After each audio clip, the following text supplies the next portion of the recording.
The 12-year-old boy who survived an attack in Bedford that left his mother and his 8-year-old brother dead was really strong and courageous during and after the attack. Marcus Figueroa, seen here on the left, this is on Facebook. He was stabbed several times. He was critically injured, but listen to this. He managed to call 911 and he gave police detailed information to help track down the suspected killer. That man, Cedric Ricks, is the woman's estranged boyfriend. He was caught. He was on the run. He was in Oklahoma. Fox 4's Brandon Todd is in Bedford now with more on the investigation and on this young boy, on Marcus's call to 911. Brandon.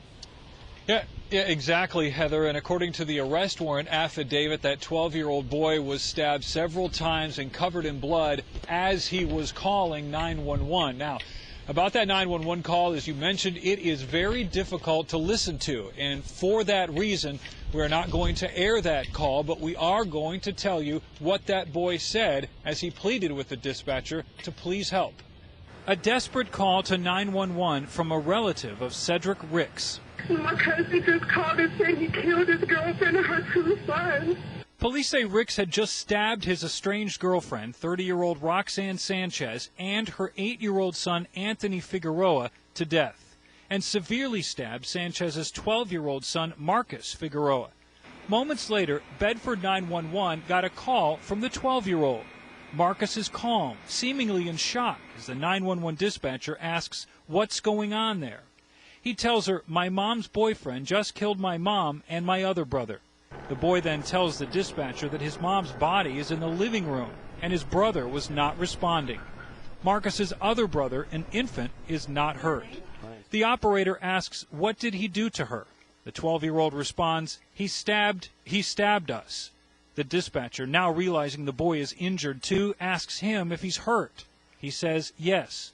The operator asks, "Where did he hurt you?" Marcus responds, "Everywhere." Police say Cedric Ricks took off in Roxanne Sanchez's Nissan Altima. According to court documents, they first thought Ricks was headed to Illinois, but when they tracked his phone, they found him in Ardmore, Oklahoma, where he was eventually arrested. And to think that last night we were home and there were murders taking place. Neighbors of the family were in disbelief, recalling the noises they heard before police arrived. I heard someone screaming and I heard a man's voice.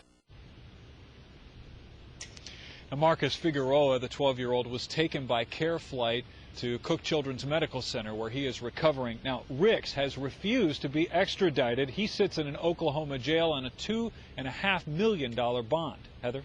Brandon, you know what? I'm so glad that we're not playing that boy's 911 call. It's just heartbreaking even to hear you say the words that he told the operator.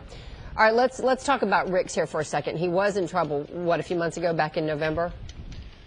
Right, yeah, he was arrested and charged with family violence assault for allegedly choking Sanchez and assaulting one of her sons.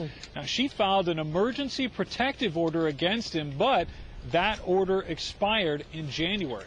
Heather? All right, so then what more do we know about the confession and what he told somebody?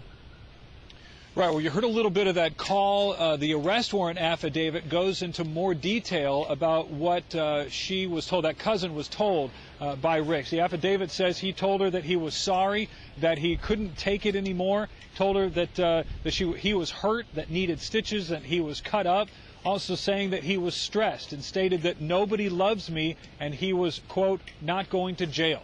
Heather? All that he said, and then you think about those poor little boys. All right, Brandon Todd, live for us tonight. Thank you, Brandon.